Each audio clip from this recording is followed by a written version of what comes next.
ceux qui ont vécu tant d'années sur la terre, à ceux qui ont connu sans été, sans hiver, à ceux qui ont vu passer les arbres dans le temps, qui ont su s'accrocher aux cruels passants.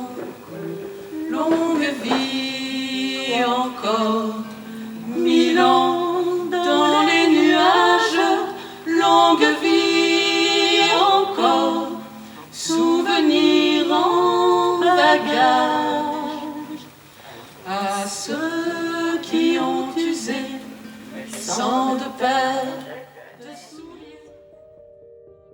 Ma mère Alice est née à Paris en 1901. Ma grand-mère maternelle est née dans les années 1870. Je rentrais de l'école et ma grand-mère m'envoyait chercher de l'herbe pour les lapins. Je faisais 2 kilomètres à pied. Après, il y avait les devoirs. On n'avait pas de poupée préférée. Il fallait beaucoup travailler pour aider nos parents. C'était les vaches, c'était les lapins, c'était les poules, c'était tout ce qu'on voulait. La peur qui me paralyse quand je joue dans la rue et que je vois arriver les avions en escadrille. Et je vous jure que ça nous foutait la trouille, nous, les jeunes femmes, les jeunes filles, parce que j'étais encore qu'une gamine. Vous n'avez jamais été mis en joue. J'ai été mis en joue par un Allemand.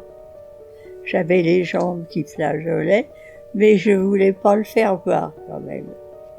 D'un seul coup, paraît-il que je me suis foulée. Je me suis trouvée là. La danse, j'aurais aimé.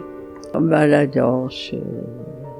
Et ma grand-mère m'a dit, tu sais, là, il s'agit pas de gigoter, il faut que tu gagnes ta vie. Pour me rendre au travail depuis la maison, je traversais la Venelle qui passait derrière le potager de mes parents. C'est là que je l'ai rencontré, Pierre. Il travaillait à la SNCF. Les rails du chemin de fer longeaient la rue. J'ai trouvé qu'il avait une jolie bouille. J'ai été au lac Ladoga, le plus grand lac d'Europe, en Russie. J'ai pas fait de miracle. C'est une suite de chance, de traversée du désert. Même si je ne suis pas croyant, j'ai le sentiment d'avoir réparé ce que le bon Dieu a décidé.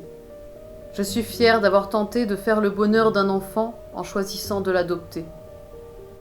Et ça, c'est le bonheur de ma vie.